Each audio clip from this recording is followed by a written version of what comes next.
un panorama bastante completo de esa carta. ¿Sí? Entonces vamos a recordar un poquito antes, pero recuerde que las predicaciones están en la página de YouTube grabadas, ¿no? Para que usted las pueda escuchar cuando por alguna razón de fuerza mayor no pueda asistir. Bueno, recordemos qué sucedía.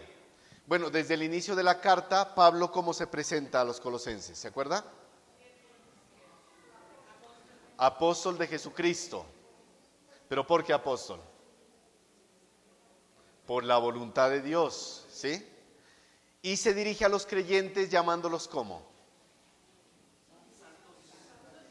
Santos y fieles. Bonitas esas dos palabras, ¿no? Bonitas esas dos palabras, santos y fieles a los hermanos en Cristo que están en Colosas. Mire, esta carta está dirigida a una comunidad cristiana, o sea, a hermanos en Cristo que pertenecían a Cristo, pero a pesar de que esos hermanos eran santos y fieles, necesitaban seguir creciendo, ¿sí? Seguir creciendo en el Señor. Y Pablo de los versos 3 al 5 expresa su gratitud. ¿Qué decía? Mire, siempre orando por vosotros, damos gracias a Dios, Padre de nuestro Señor Jesucristo, habiendo oído de vuestra fe en Cristo Jesús y del amor que tenéis a todos los santos, a causa de la esperanza que os está guardada en los cielos. Tres pilares fundamentales que vemos ahí en esas palabras. ¿Cuáles son para la vida cristiana? ¿Cuáles? Fe, amor y esperanza. Fe, amor y esperanza, mire.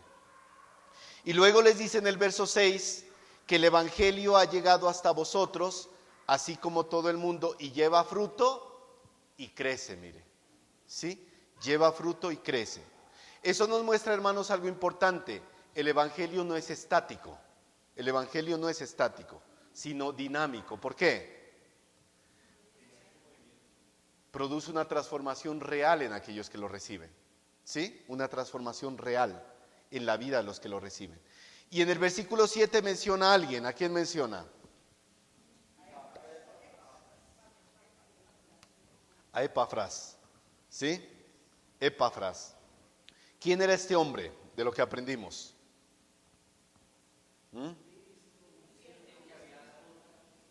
Un servidor en la iglesia, ¿no? Nos decía Pastor Dubán que posiblemente era la persona que levantó la iglesia después de haber escuchado la predicación de Pablo, ¿no? Y de este hombre nos dice que era nuestro consiervo amado, fiel ministro de Cristo para vosotros, mire. Y en el verso 8 añade algo, dice, nos ha declarado vuestro amor en el Espíritu.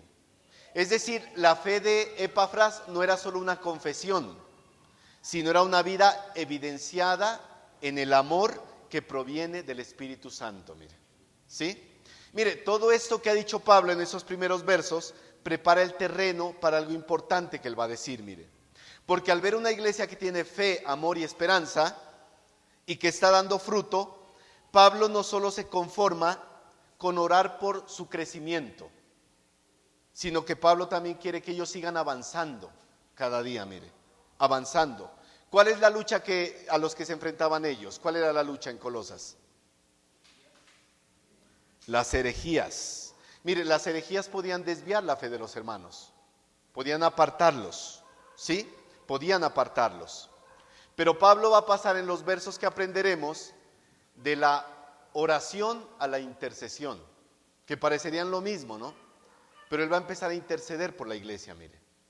Él no solo agradece por lo que Dios había hecho en ellos, sino que ora también para que la iglesia siga avanzando, porque una iglesia que se estanca es una iglesia que pierde el rumbo, mire. ¿Sí? Debe seguir avanzando.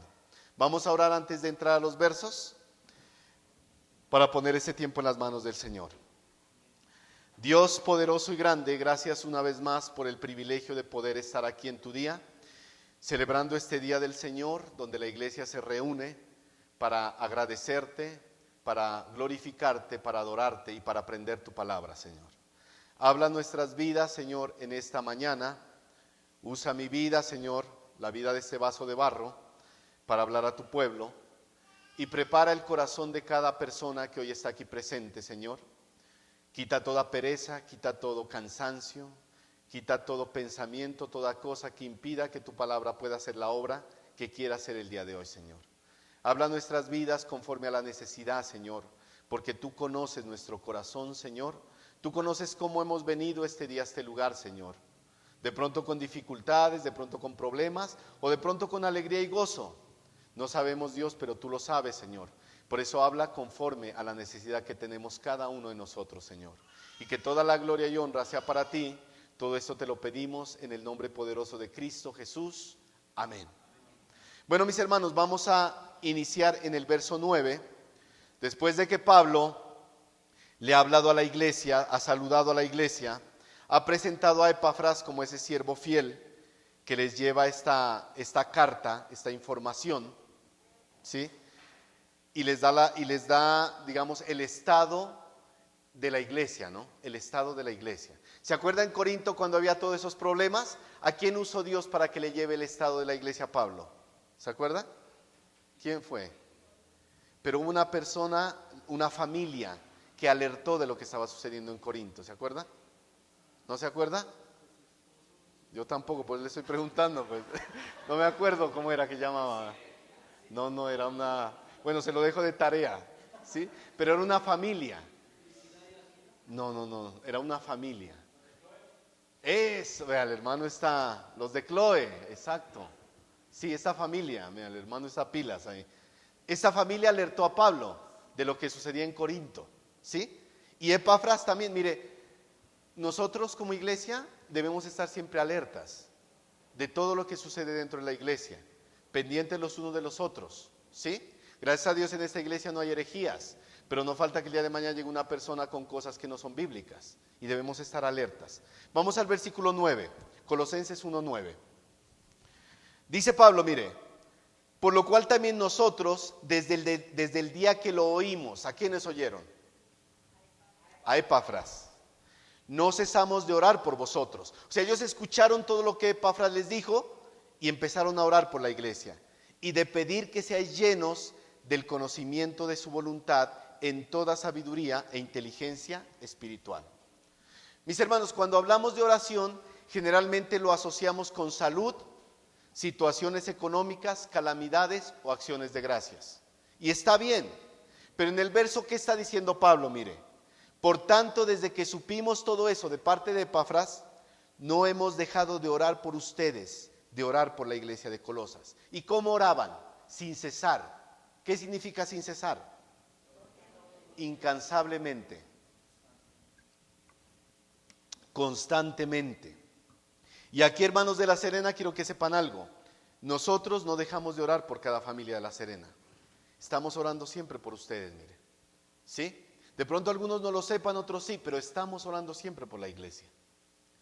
Siempre están en nuestras oraciones, iglesia. ¿Sí? Por cada familia de esa congregación. Bueno, ¿y qué pedían en sus oraciones para los colosenses? Pablo y sus amigos. ¿Qué pedían? Pedimos a Dios que los llene de conocimiento.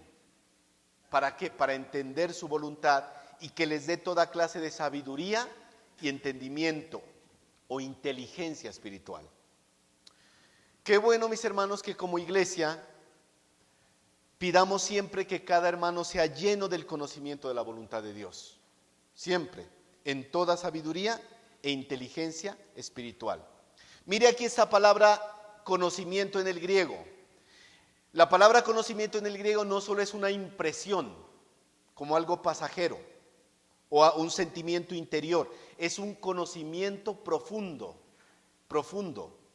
y total de la voluntad de Dios, esa voluntad que ha sido revelada de manera completa, ¿dónde?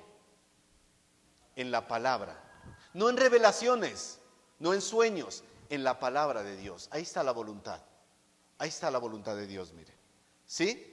Ahí está, revelada de manera definitiva en la palabra de Dios. Colosenses 3:16, mire. Veamos qué les va a decir Pablo más adelante a los colosenses. Colosenses 3:16. Ese es un mandato, mire. No es una opción, es un mandato del Señor.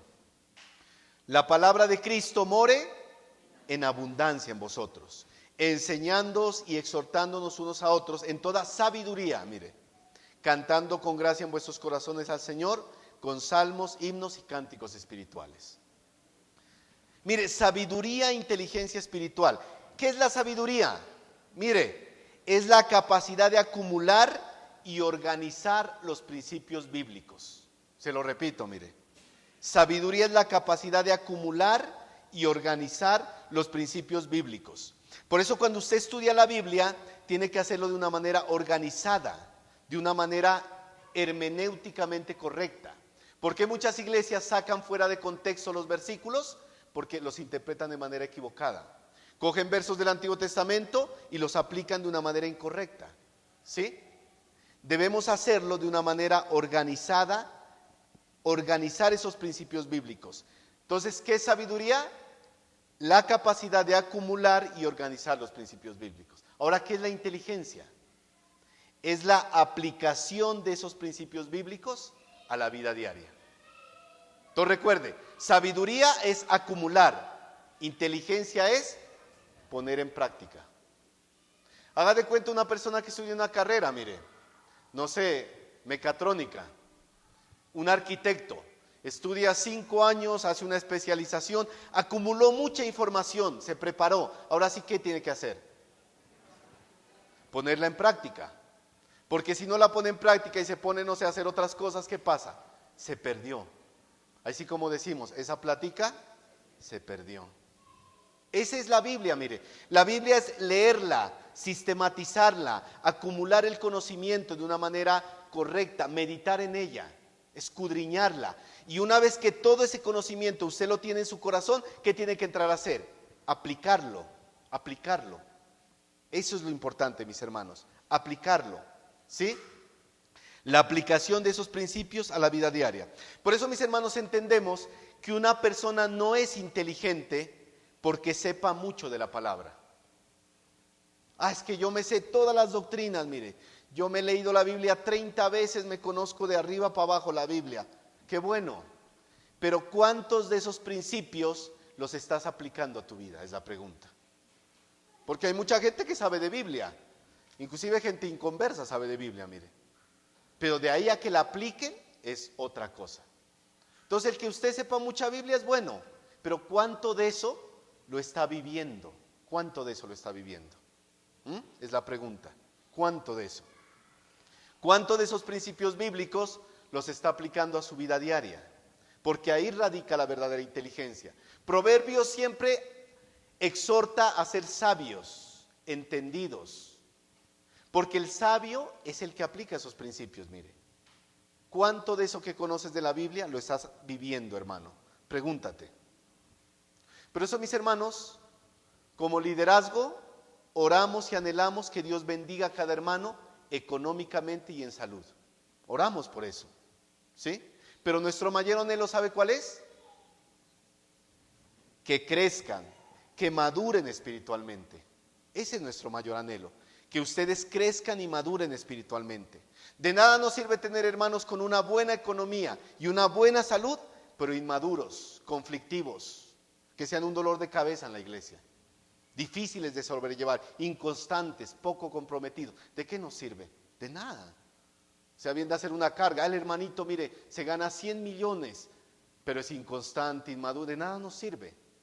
De nada nos sirve. Anhelamos, hermanos, que Dios los bendiga físicamente y económicamente, pero lo más importante espiritualmente, que crezcan, que maduren en la fe. Eso es lo mejor, mis hermanos, lo mejor. Miren, mis hermanos, si en los creyentes hay madurez espiritual y un conocimiento profundo de Dios en vida y aplicación, solo de esa manera nadie podrá moverlos de su fe y de sus convicciones. Porque hay gente que a veces llega a la iglesia y después usted lo ve metido en una secta. No, es que el hermanito, pues si es que era hermanito, ¿no? Volvió al catolicismo, está en los testigos de Jehová, se está metido en los mormones. ¿Por qué? No había convicciones, no había bases, no había madurez espiritual. Es llevado por el viento de un lado para otro como una veleta, donde mejor lo lleve. Yo he conocido personas así. Hermana, ¿cómo le ha ido? ¿Todavía sigue en la iglesia? No, yo a esa iglesia ya no fui más. Esos hermanos son poco amor ahí. Estoy en otra. Y al mes me la encuentro, ¿y qué fue, hermano? No, yo me fui de esa iglesia, ya si no me gustó. Y así anda, de iglesia en iglesia, como una veleta, mire. Nunca echa raíces, nunca madura, nunca sirve, nunca van a haber frutos. ¿Cómo queremos ser, mis hermanos? Efesios 3, 17 al 19.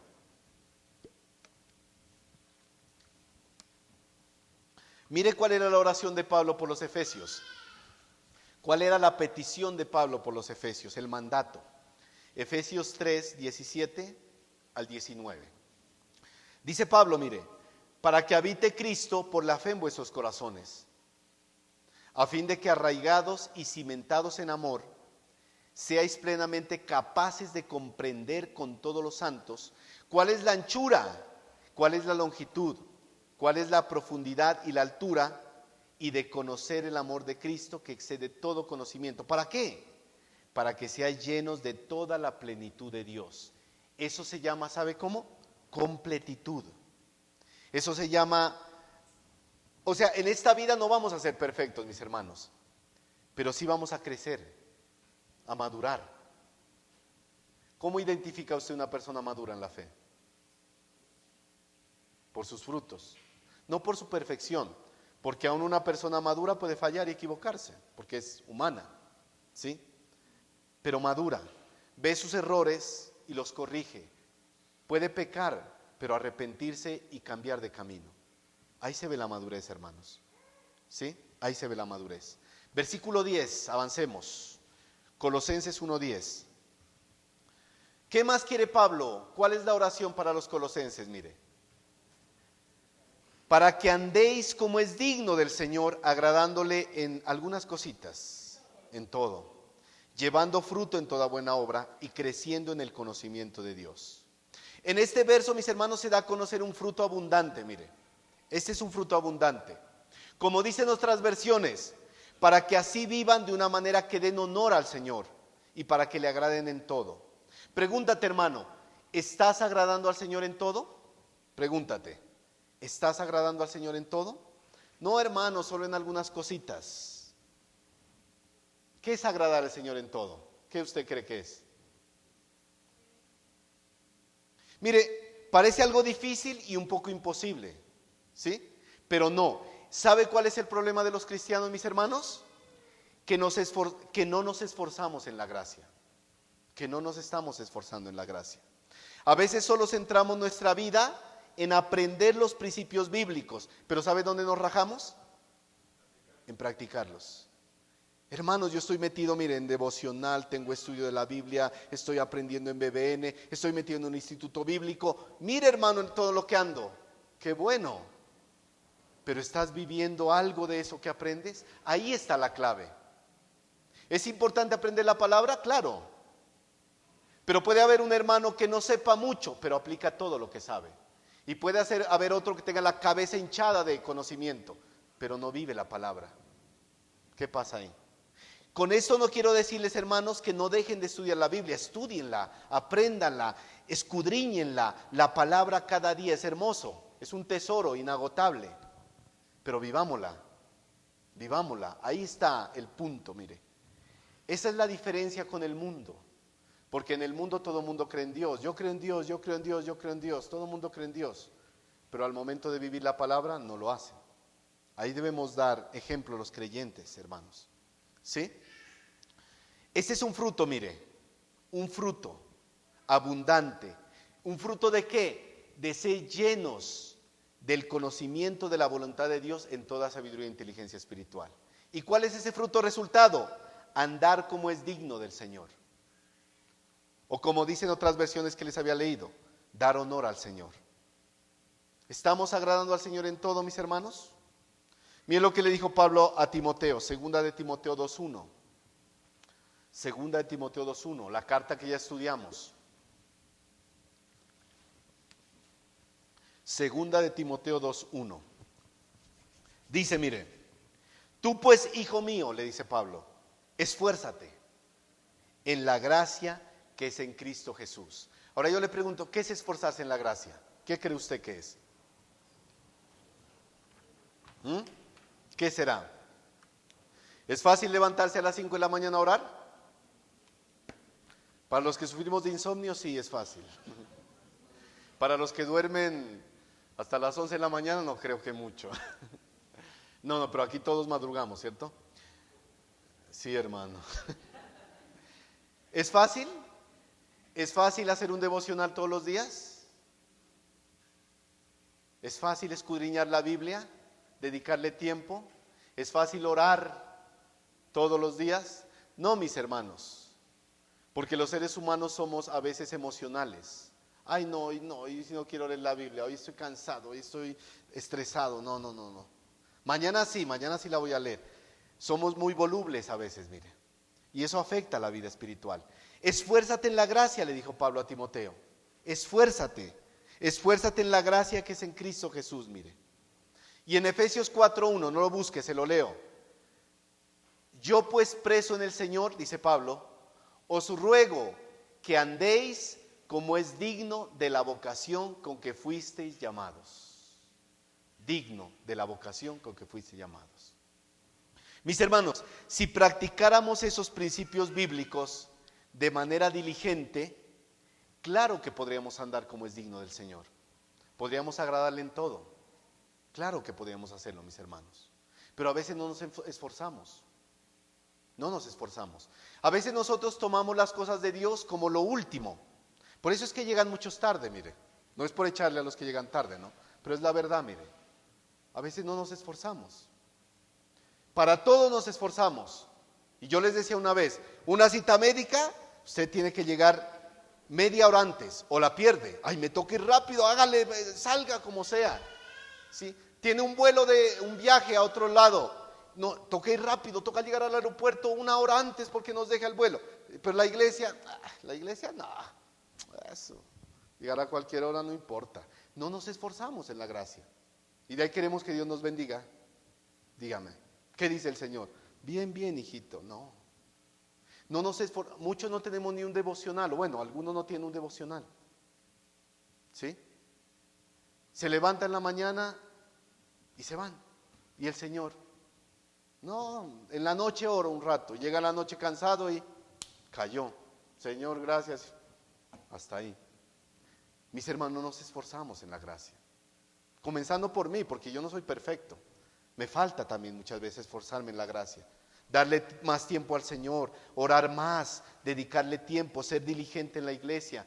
A veces nos falta. Pero dígame, hermano, ¿en qué radica eso? ¿Por qué pasa eso en nuestras vidas? Usted dígamelo.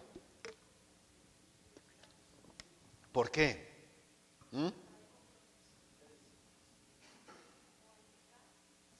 Pecado. Sí, no digo que todo pase así, pero ¿sabe que también es el punto clave en todo? ¿Quién es el Señor para nosotros y qué hizo por nosotros?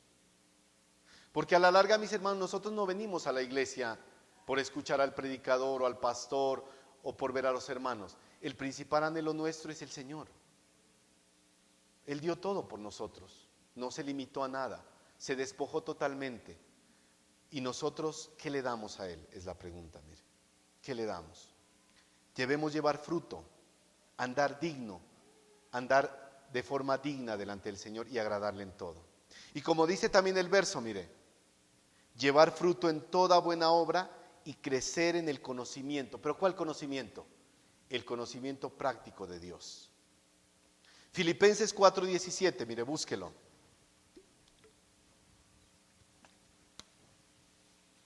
Filipenses 4:17.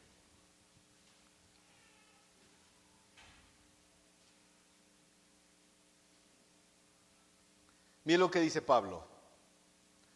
Dice, no es que busque dádivas. ¿Qué es una dádiva? Un regalo, un presente. No es que busque dádivas, sino que busco fruto que abunde en vuestra cuenta. Pablo no dice, busco dinero que abunde en vuestra cuenta, sino fruto. Yo le pregunto, hermanos, ¿cuánto fruto hay en su cuenta? Ay, hermano, yo en mi cuenta de ahorros tengo como 100 millones. Ay, bueno, pues ahórrelo, eso le va a servir. Pero le pregunto, ¿cuánto fruto? Uy, no, hermano, ahí sí no. ¿Cuánto fruto hay en nuestra cuenta, hermanos? Revise su cuenta, a ver. Usted se mete no, aquí no es aplicación, ¿no? Usted se mete a la vivienda, mira a ver cuánto tengo en el saldo. Ah, sí tengo. Pero ¿cómo vemos el fruto que tenemos? ¿Dónde nos metemos? ¿Dónde revisamos el fruto que hay en nuestra cuenta, mis hermanos? Dice Pablo, busco fruto que haya en su cuenta, mire. Miren, mis hermanos, el fruto es un producto natural de una vida justa. Así como un árbol de naranjas da naturalmente naranjas. Usted ve un árbol de naranjas y no va a encontrar peras, ¿sí? Eso ya sería como antinatural. El árbol de naranjas da naranjas. Un verdadero creyente debe dar frutos dignos de arrepentimiento. Miren lo que dice Mateo 7, 17 al 19. El Señor Jesús era muy sabio, mire, y los fariseos a veces no podían entender sus palabras. Mateo 7, 17 al 19.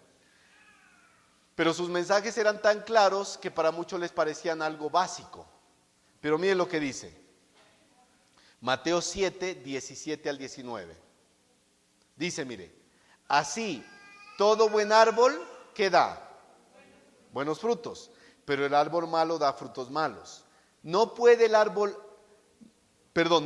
buen árbol dar malos frutos, ni el árbol malo dar frutos buenos. Todo árbol que no da buen fruto es cortado y echado en el fuego. Eso es lo natural. Un árbol bueno da frutos buenos. ¿Sí? El cristiano debe dar el fruto del Espíritu Santo. Y eso no lo sabemos cuáles son, ¿no? Gálatas, ¿sí? Los frutos del Espíritu Santo. Por eso, mis hermanos, cuando vemos una persona que afirma ser cristiano, pero no busca a Dios, no se congrega, habla como mundano, vive como mundano, no digamos, él es un cristiano carnal. No, simplemente no es un cristiano verdadero. No ha nacido de nuevo. Y el anhelo nuestro es que crea en el Señor y se salve. Primera de Juan 2:19, no lo busque, dice, salieron de nosotros, pero no eran de nosotros, porque si hubiesen sido de nosotros, habían permanecido con nosotros, pero salieron para que se manifestase que no todos son de nosotros. Aquí en la congregación hay personas nacidas de nuevo, gloria a Dios por eso, pero también hay personas que no han nacido de nuevo. ¿Cuál es el anhelo de nosotros? Que crean al Evangelio, que se salven, porque no sabemos hasta cuándo estaremos en esta tierra y mañana puede ser demasiado tarde. Que crean en el Señor, ese es nuestro anhelo. ¿Cómo evidenciamos que un creyente está creciendo en el conocimiento de Dios? O aun que nosotros mismos estamos creciendo en el conocimiento de Dios. ¿Cómo cree que lo evidenciamos? ¿Cómo creen, mis hermanos? Mire, las evidencias del crecimiento espiritual incluyen, escúcheme, un amor más profundo por la palabra de Dios. ¿Usted ama la palabra de Dios? ¿Ama la palabra de Dios, mi hermano? ¿La amamos? ¿Qué es amar la palabra de Dios? ¿Tener 10 Biblias en la casa? Hermano, yo tengo 10 Biblias. Tengo la Reina Valera, tengo la Biblia Internacional, tengo 10 Biblias de estudio. Qué bueno, mi hermano. Pero ¿aprende de ellas? ¿Ama esa palabra? ¿Se deleita en ella? Mire lo que dice, no lo busque, Salmo 10, 119, 97. Oh, dice, mire, cuánto amo yo tu ley. Todo el día es ella mi meditación. ¿Qué es meditar en la palabra, mis hermanos? ¿Qué es meditar en la palabra? Yo se lo he dicho antes, mire, usted puede leer la Biblia y leerla de corrido, ¿sí? Jesús es mi pastor, nada me faltará, en lugares delicados pasos me hará. Listo, ya leí la Biblia, ya cumplí, ya me puedo ir. ¿Será eso meditar en la palabra? No, es escudriñar. ¿Qué le quiso decir el Señor? ¿Qué le está hablando? ¿Qué es lo que quiere? ¿Qué instrucción le está dando el Señor en esa mañana que usted leyó esa palabra? ¿Qué quiere que cambie? ¿Por qué camino quiere que vaya? Eso es meditar, mire, escudriñar, escarbar, buscar. Es como encontrar un tesoro. ¿Cuál es el tesoro que tiene estos versículos? Como decía una vez el hermano Oscar, la palabra nos habla a todos siempre de diferente manera, mire. Usted puede leer el mismo versículo y el Señor le va a hablar de una manera distinta. La interpretación es una sola, pero las instrucciones son diversas, de acuerdo a la necesidad que nosotros tengamos. ¿Se deleita en la palabra, mi hermano?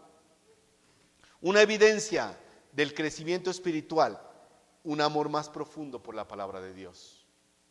Un amor más profundo. Mire, no es por chicanear como dicen muchos, ¿no? Cuando yo conocí al Señor, lo primero que hice y anhelé fue comprarme una Biblia. Yo quería una Biblia, tener mi propia Biblia, ¿sí? Pero hay gente que ya lleva 10 años en el Evangelio y no tiene Biblia. Pues no creo que aquí pase eso, ¿no? En otros lados, ¿sí? Pero mire, yo quería una Biblia y lo primero que hice con un sueldo que me pagaron, me acuerdo, salí a buscar una Biblia que me gustara. Después me la robaron, ¿no? Bueno, ¿dónde andará esa Biblia? Ojalá le haya servido a alguien, ¿sí? No en la iglesia, no, eso fue en otro lado que me la robaron. Pero mire, ese es el anhelo de uno, la palabra. Escuchar prédicas. Usted va en el bus y coloca una enseñanza, una prédica. Hay gente que dice, ay, usted es muy fanático, todo el día quiere andar. Pero es que uno ama la palabra, ¿qué quiere que haga? Es como cuando usted se enamora de una persona en la etapa de noviazgo. Usted quiere estar con esa persona, quiere hablar con esa persona. Es un sentimiento que no es fanatismo, es amor. Usted quiere la palabra, escuchar, aprender, pero también practicarlo. ¿Sí? Eso es lo importante, mis hermanos. Eso es lo importante. Un amor por la palabra. ¿Qué más? ¿Cómo es un fruto del crecimiento? Obediencia cada vez más perfecta. Obediencia cada vez más perfecta. Primera de Juan 2, 3 al 5. Primera de Juan 2, 3 al 5.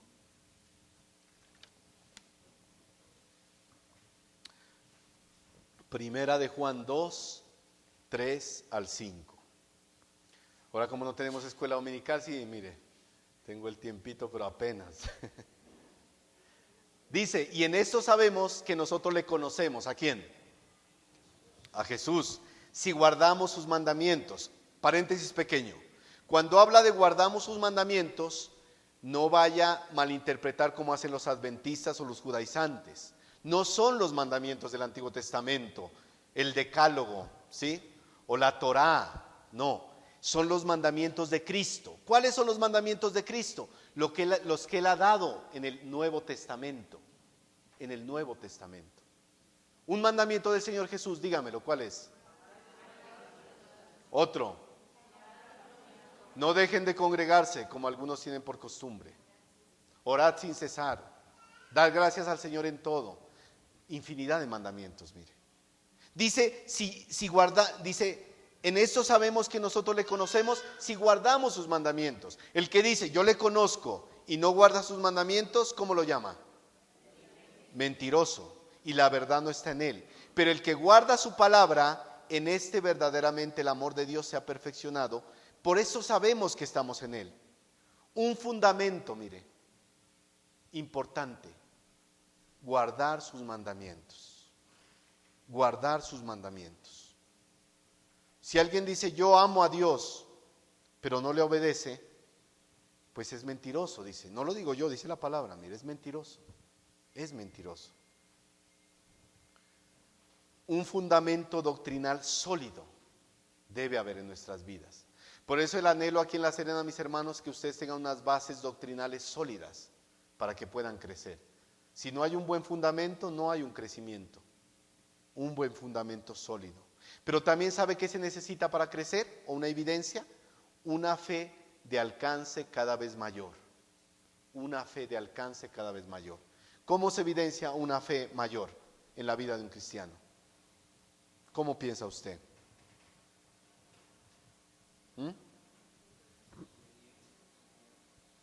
Perseverancia, obediencia, confianza, perseverancia. Perseveramos en la fe, perseveramos. ¿Se acuerda de este hombre llamado Demas? ¿Qué pasó con Demas? Abandonó el ministerio, mire, amando más este mundo. No se fue al mundo, se fue a las cosas del mundo normales, dejó el ministerio. Muchos abandonan, mire, menguan en su fe. ¿Cómo usted conoce a un hermano que ha menguado en su fe? Ya no es el mismo. Ya no es, usted lo llama y ya no le contesta igual. Ya no está tan como antes, con ese amor profundo. Ha menguado, mire. Ha menguado. Y también se evidencia la madurez espiritual en un amor más grande hacia los demás, mire. Segunda de Tesalonicenses 1:3. Segunda de Tesalonicenses 1:3. La iglesia de Tesalónica era una iglesia bastante fiel a Dios y es exaltada por Pablo cuando le escribe las cartas. Y mire lo que le dice aquí en Segunda de Tesalonicenses 1:3.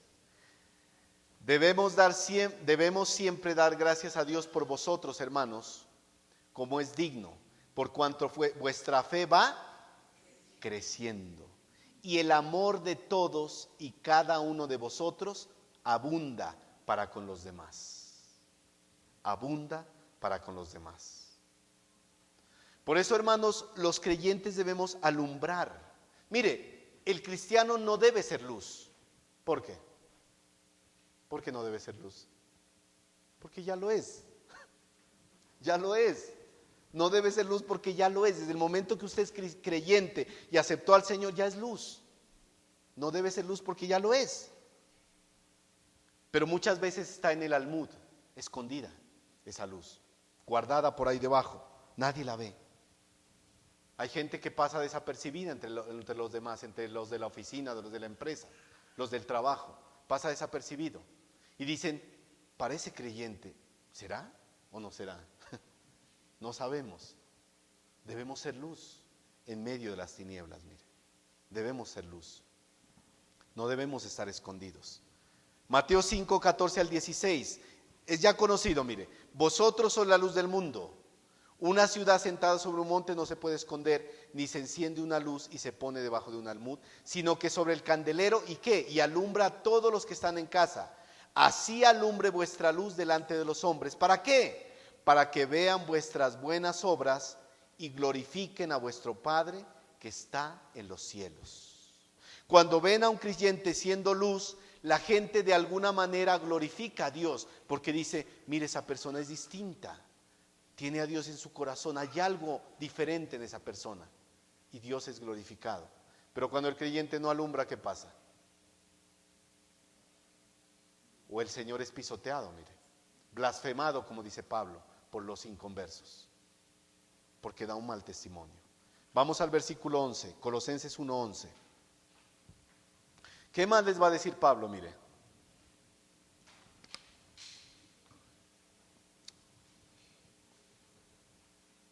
Colosenses 1:11. Fortalecidos con todo poder, conforme a la potencia de su gloria, para toda paciencia y longanimidad.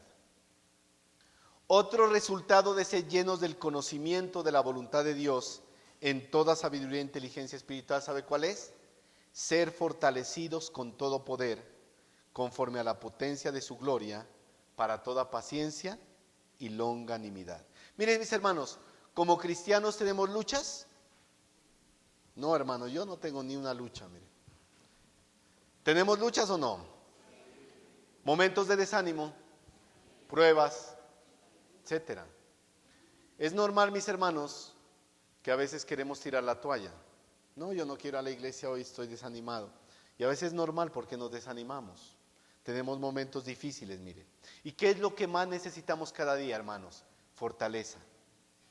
Pero no una fortaleza humana, no cualquier fortaleza, sino aquella que proviene de Dios con todo poder. Esa es la que necesitamos. Esa fortaleza que es conforme a la potencia de su gloria, ¿para qué? Para toda paciencia y longanimidad. Mire, estas dos palabritas, paciencia y longanimidad, van juntas, relacionadas. ¿Sabe por qué? Se refieren a la actitud que uno debe tener en medio de las pruebas. En medio de las pruebas, mire. Paciencia tiene que ver con soportar circunstancias difíciles. Y lo dice Santiago, ¿no? Que tengamos paciencia cuando vienen diversas pruebas. La paciencia es probada. La paciencia es probada. Pero ¿qué será longanimidad? Mire, largura de ánimo. ¿Y sabe a qué se aplica? Paciencia cuando uno debe lidiar con personas difíciles. ¿Quién ha lidiado con personas difíciles? Un mal jefe, un familiar que es difícil de llevar, Un hermano en la iglesia, inmaduro y difícil de sobrellevar. Esa es la longanimidad, mire, largura de ánimo. Segunda de Corintios 6, 4 al 6. Segunda de Corintios 6, 4 al 6.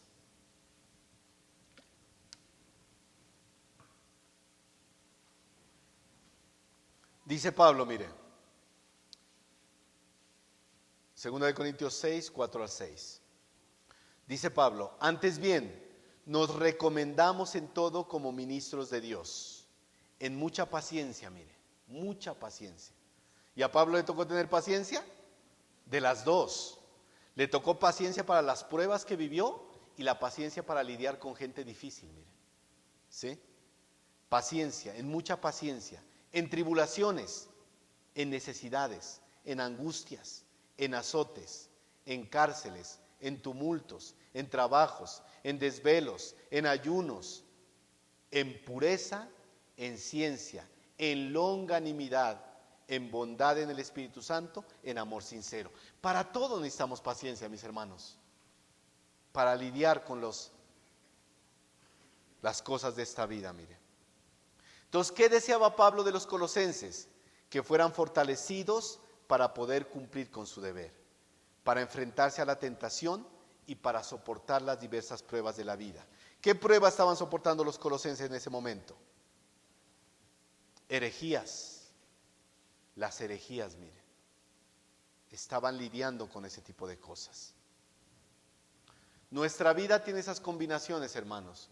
Cualquiera que a usted le venda un evangelio falso que dice que el cristiano no tiene pruebas y que solo va a vivir en felicidad, es un evangelio falso. Es un evangelio falso. Enfrentamos pruebas que llegan a nuestra vida, para las cuales debemos estar preparados y fortalecidos. Pero también enfrentamos a personas difíciles que tratan de desestabilizarnos. Haga cuenta en su vida, ¿alguna vez se ha enfrentado a un jefe difícil de sobrellevar? Que trata de moverlo de sus convicciones y sacarle, como decimos coloquialmente, sacarle la piedra. Puede pasar, puede pasar. Y ahí debe aflorar nuestro testimonio cristiano, mire. Ahí debe aflorar. Mis hermanos, también cada día enfrentamos una guerra espiritual. No de atar y desatar demonios, no de reprender al diablo. Una guerra espiritual en contra del mundo, en contra de la carne y en contra del diablo. Esa es una guerra espiritual, mire. Como siempre les he dicho, cada día que nos levantamos, enfrentamos una guerra espiritual. Tentaciones, luchas, pensamientos que tratan de movernos de nuestra fe. ¿Y cómo debemos estar? Preparados, fortalecidos. ¿Qué dice Efesios en el capítulo 6? ¿Cómo debemos estar? Con toda la armadura de Dios. Preparados para el día malo. Jamás debemos bajar la guardia, porque en el momento que usted baja la guardia, tiende a caer, a pecar, a fallar al Señor, a dejar de andar dignamente, a dejar de agradarle al Señor. Colosenses 1:12, ya casi vamos terminando. Colosenses 1:12. Otra parte importante, mire, ¿qué dice? Con gozo dando gracias al Padre que nos hizo aptos para participar de la herencia de los santos en luz. Recuerde, con paciencia y longanimidad, pero también con gozo. Dando gracias al Padre que nos hizo aptos para participar de la herencia de los santos en luz. Mire, pasar una prueba no es fácil. Y muchos creyentes pasan la prueba, pero ¿cómo la pasan? Mal. Quejándose, renegando, ¿y por qué a mi Dios? ¿Y por qué si yo voy a la iglesia, Señor? ¿Y por qué tuvo que no? ¿Vemos gozo ahí? No. ¿Recuerda al pueblo de Israel cuando andaba por el desierto? ¿Cómo andaba? Tenemos hambre, queremos comida. Les dan maná. Después de unos días que ya soy cansado del maná, estamos cansados, queremos carne. Les dieron carne. No, ya no queremos esto, queremos lo otro. Quéjese y quéjese y quéjese. Y el Señor tuvo que disciplinarlos duramente. Y esa generación quedó postrada en el desierto. Y a veces como creyentes nosotros tendemos a hacer lo mismo, mire. Pasamos una prueba pero quejándonos. Señor, ¿por qué? Yo te sirvo, voy a la iglesia, ¿acaso no ves eso? ¿Qué te pasa? Imagínese. Terrible, mire. Terrible, mire. Gozo. El gozo es importante, mis hermanos. El gozo es clave en las pruebas. Y dice, dando gracias al Padre. ¿Eso es fácil? No, no es fácil, mire. En ninguna manera. Pero como creyentes fieles debemos dar gracias al Señor en los tiempos buenos y en los tiempos malos. En los momentos difíciles y en los momentos de alegría. Recuerde al justo Job. Hasta la propia mujer, ¿qué le dijo la mujer a Job?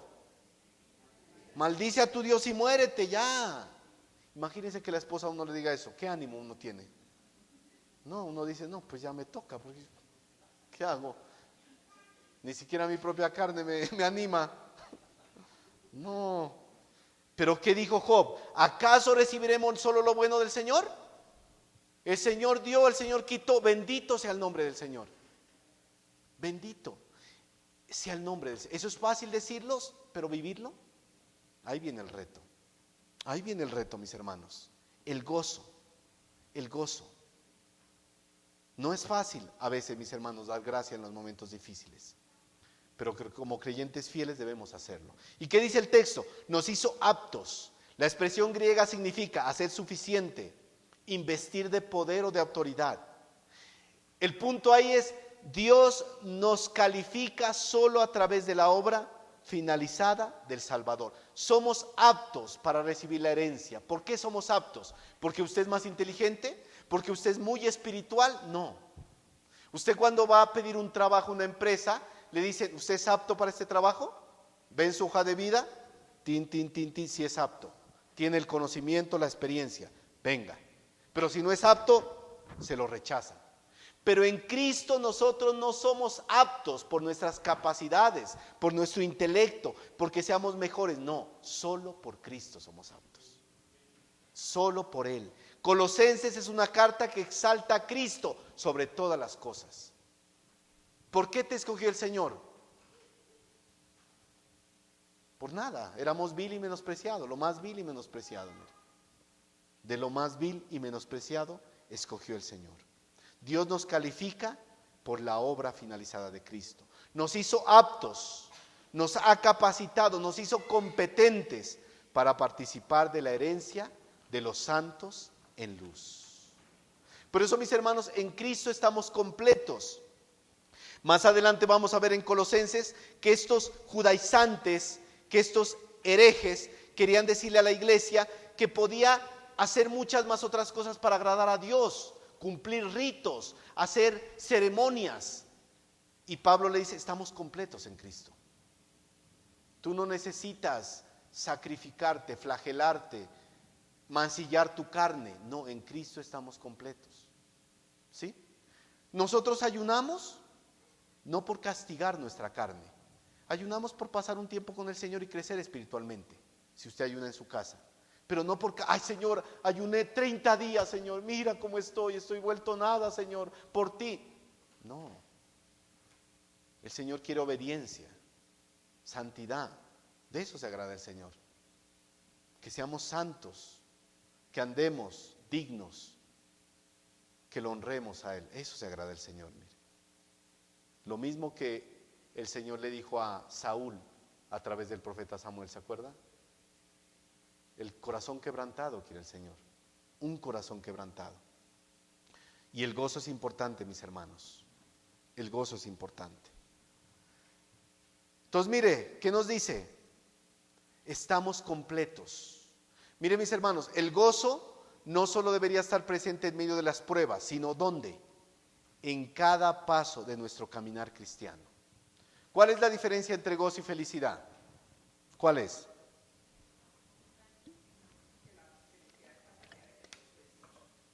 La felicidad es efímera, pasajera, momentánea, se esfuma a veces como el humo.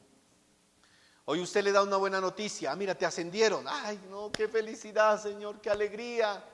El día de mañana le detectaron una enfermedad grave. Ay, no, pero ¿por qué?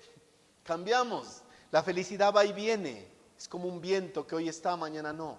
Eso es pero el gozo, ¿qué es? Es constante. Siempre viene a mi mente la imagen de Pablo y Silas en la cárcel, mire.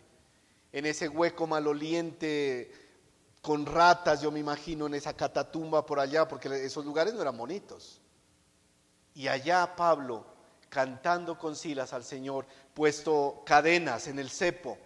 ¿Usted cómo se imagina esa escena, mire? Hermosa. Adorando al Señor en medio de esa cárcel, esa catatumba, mire.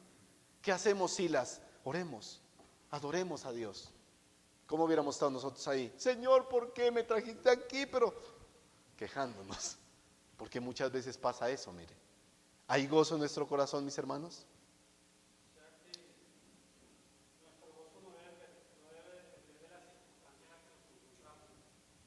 Correcto. Exacto. Imagínense, quien deberían haber estado animando a Pablo eran ellos, pero Pablo tenía que animarlos a ellos desde una cárcel. El gozo no depende de las circunstancias, correcto, Alex, no depende de las circunstancias. ¿Sí? Además, mis hermanos, el gozo, ¿sabe por qué es constante en el cristiano? Porque no proviene de nosotros. ¿Sabe de quién proviene? Del Espíritu Santo. Gálatas 5, 22 al 23. Léalo, mi hermano William, fuertemente. Gálatas 5, 22 al 23.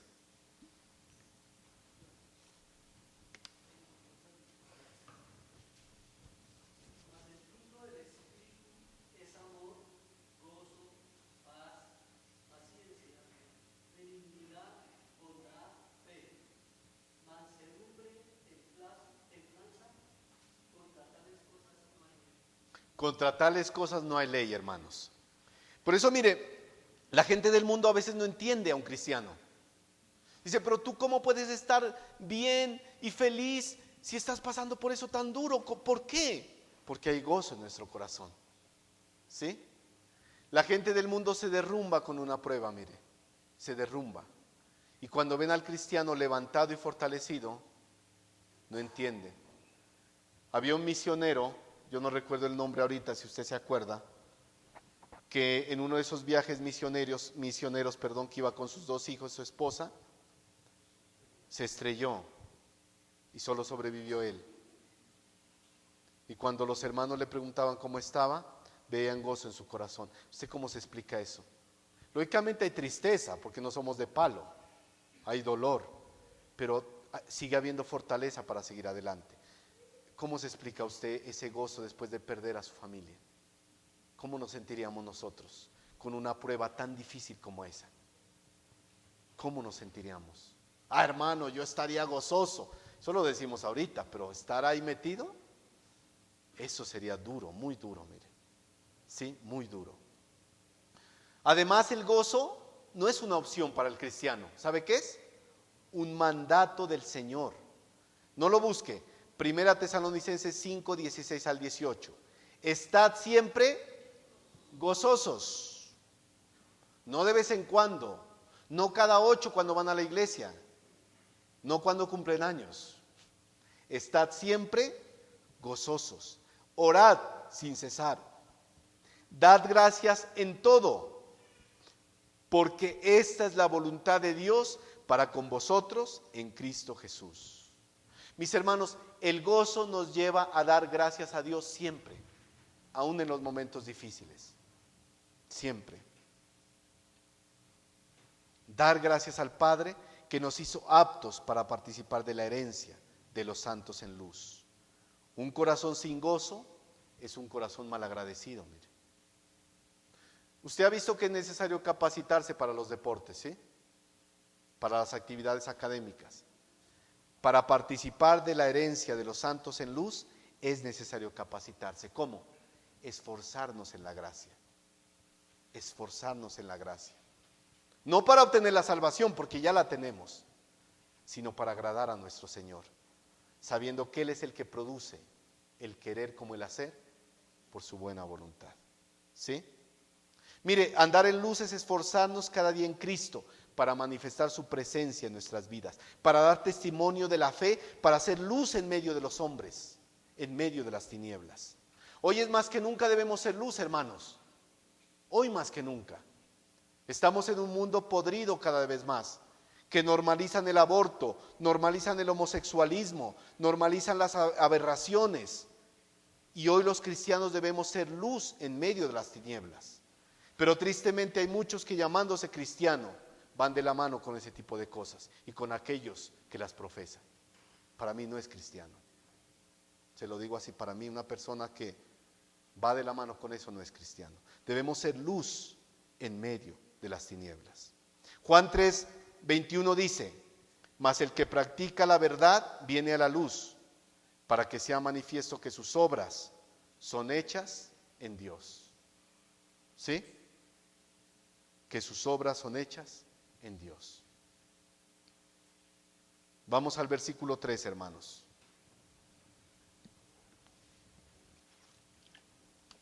Ya estamos terminando. Esa es la clave del creyente, mis hermanos. Andamos en luz y defendemos las cosas que están en la luz.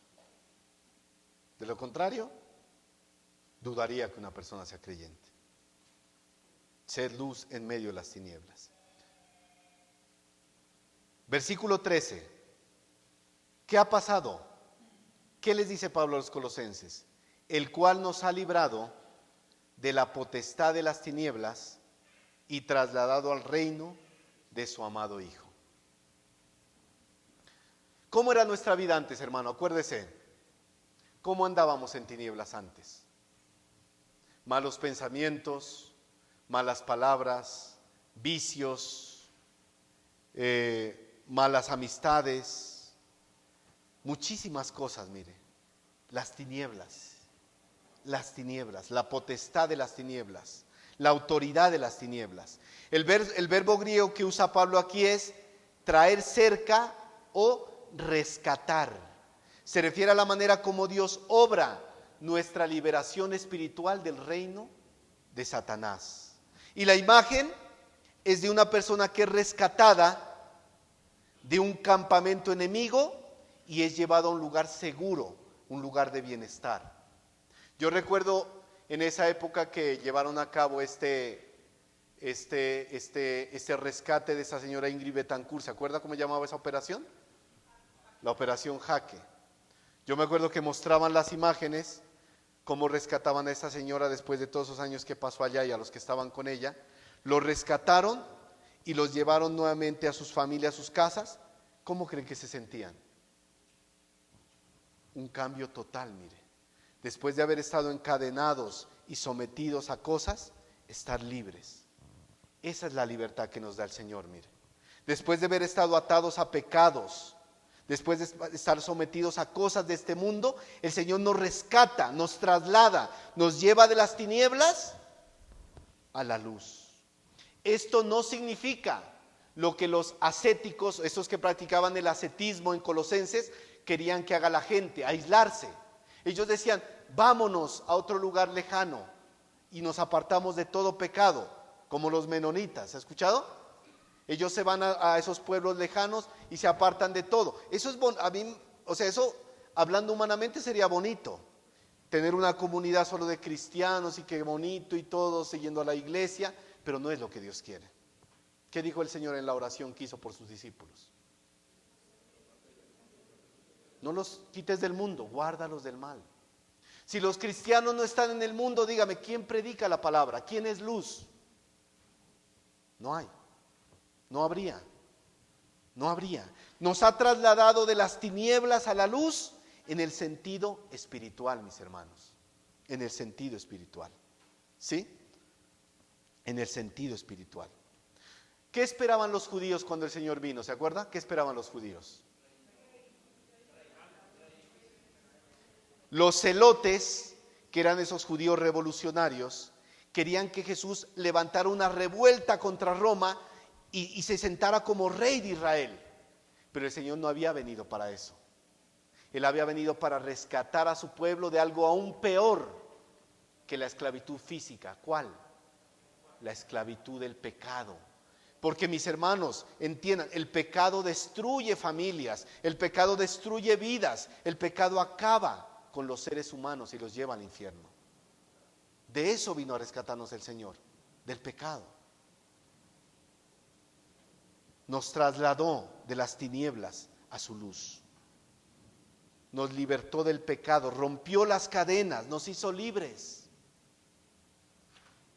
Por eso hoy hay oposición en su vida. ¿Se acuerda cuando no éramos cristianos? Hacer lo malo era normal.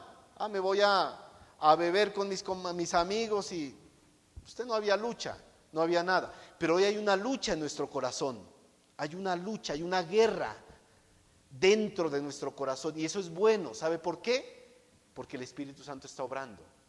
Pero si usted se va a hacer lo malo sin sentir ni cosquillas, dudaría mucho que el Espíritu Santo esté en su vida. Porque los cristianos tenemos una lucha dentro de nosotros, con esta carne, que nos quiere llevar a hacer lo malo. Pero el Señor quiere que sometamos la carne al Espíritu Santo. Nos ha trasladado. A diferencia del reino de la luz con su verdad y pureza, el reino de Satanás es el dominio de las tinieblas, donde solo hay engaño y maldad. Mire lo que dice Juan 2:9, primera de Juan 2:9, se lo leo. El que dice que está en luz y aborrece a su hermano, está todavía en tinieblas. Fuerte, ¿no? Ay, hermano, yo me sé toda la Biblia, yo no me pierdo un culto, pero no, me cae malísimo ese hermano que va a la iglesia, lo aborrezco. ¿Cómo dice la Biblia que está? En tinieblas, así de simple, mire, así de simple. O sea, usted puede ser el más espiritual, pero si odia a un hermano y lo aborrece, está en tinieblas, dice la palabra, no lo digo yo, mire. Nos ha trasladado al reino, de su amado Hijo. Mis hermanos, sabemos que un día reinaremos con Cristo, ¿dónde? En el milenio. Pero mientras tanto somos parte de este reino espiritual de Cristo aquí en la tierra. Somos parte. Estamos en este mundo, en ese sistema, pero ya no pertenecemos a él. Ya no vamos por esa misma corriente. Hay una imagen que a veces publican en Facebook que me gusta y es bastante gente yendo como a un precipicio y una persona regresándose. Y todos lo quedan viendo como ¿dónde va? ¿Por qué cambio de dirección? Porque el mundo ve así al cristiano. Vamos en contra de la corriente, vamos contra corriente. Ese es el resultado, hermanos. Hacemos parte activa del reino de Dios, somos luz, somos sal. Y el Señor lo dijo en Mateo 4:17. Desde entonces comenzó Jesús a predicar y decir, arrepentíos porque el reino de los cielos se ha acercado. Nunca dejemos de dar gracias, mis hermanos, por la bendición de estar en este reino de su amado Hijo, si verdaderamente hemos sido rescatados. Pues en la vida de mundo de pecado, de las tinieblas, ¿qué encontrábamos, hermanos? Dígame, ¿qué había de bueno ahí? Hay gente que, yo vivo la vida. Dice, yo vivo la vida porque tengo 2, 3 mujeres, porque tengo mis amigotes, porque hago esto, porque puedo irme de parranda, porque puedo tener mis negocios ilícitos, y piensan que eso es la vida. Es miseria. Las drogas, es miseria. Es miseria, mire. El Señor nos ha rescatado de eso. Aparte de evitar el castigo eterno, nuestra vida aquí en la tierra está muy bendecida, hermanos, porque andamos en luz y tenemos gozo en el alma. Un gozo que nunca encontraremos en el mundo. Pero eso a veces me da tristeza, gente que dice, sobre todo cuando llega diciembre, ¿no? Ay, no, yo cuando no era cristiano, podía irme con mi familia a bailar, a tomar, y ahora soy cristiano. ¡Qué gozo!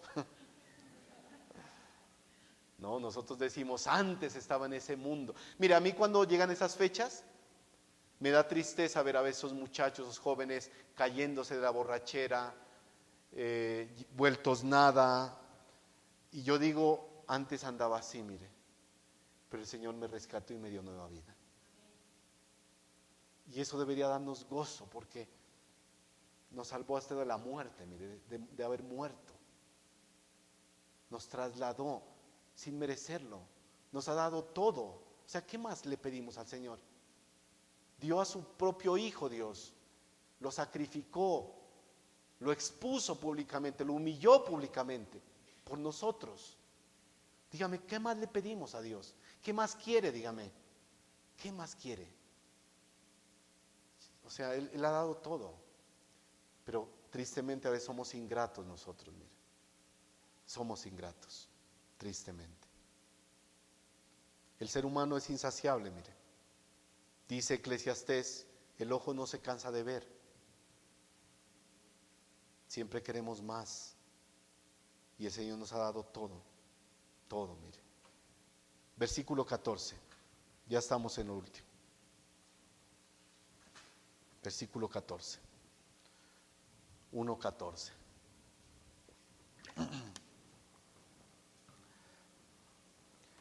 En quien tenemos redención por su sangre, el perdón de pecados.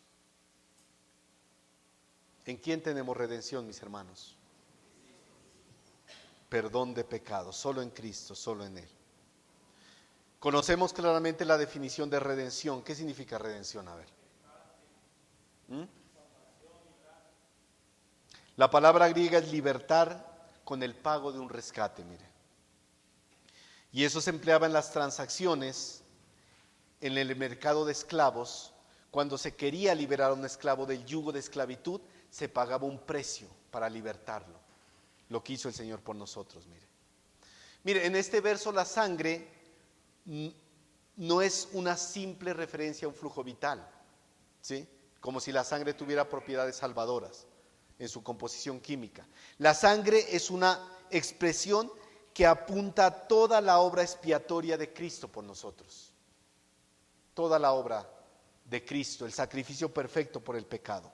En otros textos se usa la cruz, como en Efesios 2:16, y mediante la cruz reconciliar con Dios a ambos en un solo cuerpo, matando en ella todas las enemistades. Tenemos redención en su sangre, hermanos, pero también perdón de los pecados. Perdón de los pecados. Mire, Cristo no actúa como un rescatista que salva a la persona y la deja que siga por el camino de su vida sola. No. Cristo nos rescata, nos perdona, nos limpia, nos transforma, nos preserva y nos acompaña hasta el final de nuestros días. Él hace toda la obra completa, mire. Y a veces pasamos por alto la profundidad de este hecho. Fuimos perdonados de nuestros pecados. ¿Cuál era la deuda que usted tenía con el Señor? ¿Cuántos pecados había cometido? ¿Cuánta maldad habíamos hecho? ¿Y sabe qué? El Señor perdonó todos los pecados. Todos.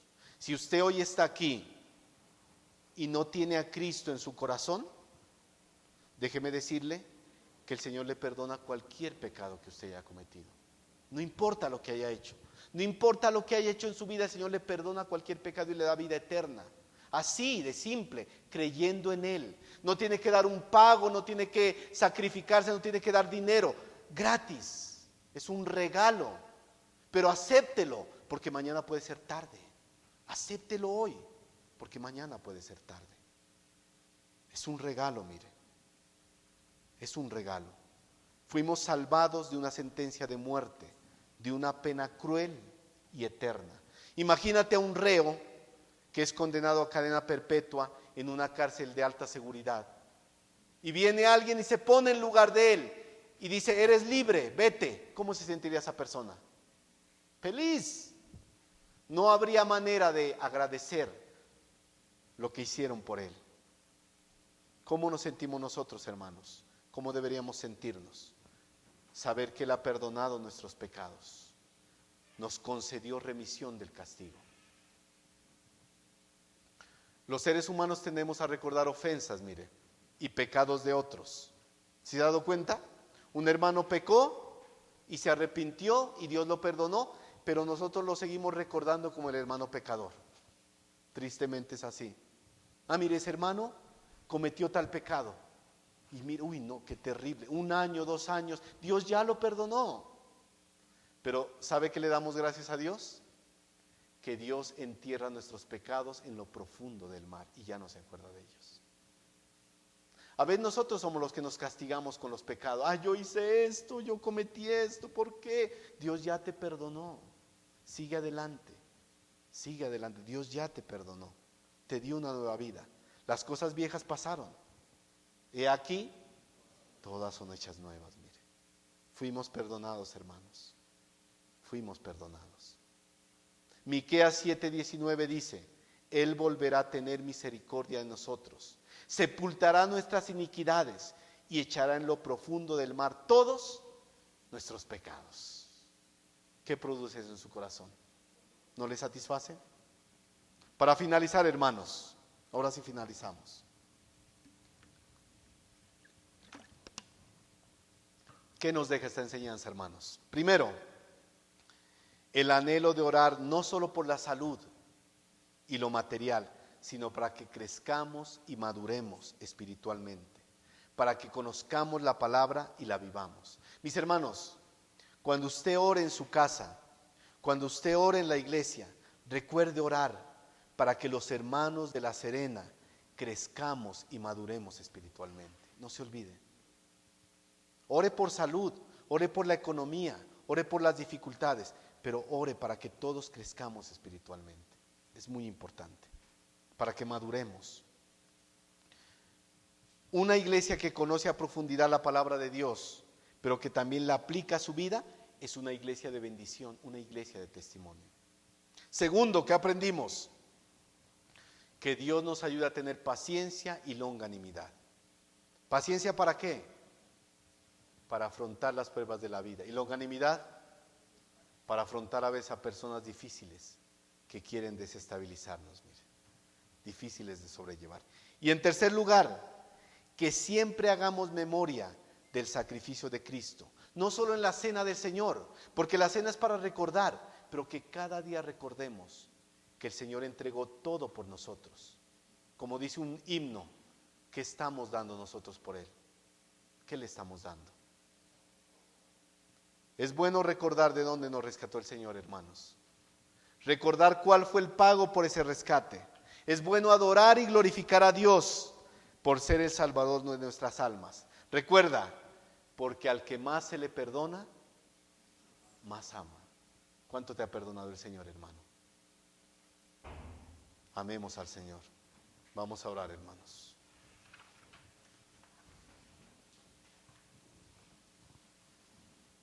Eddie, ¿puedes orar para terminar?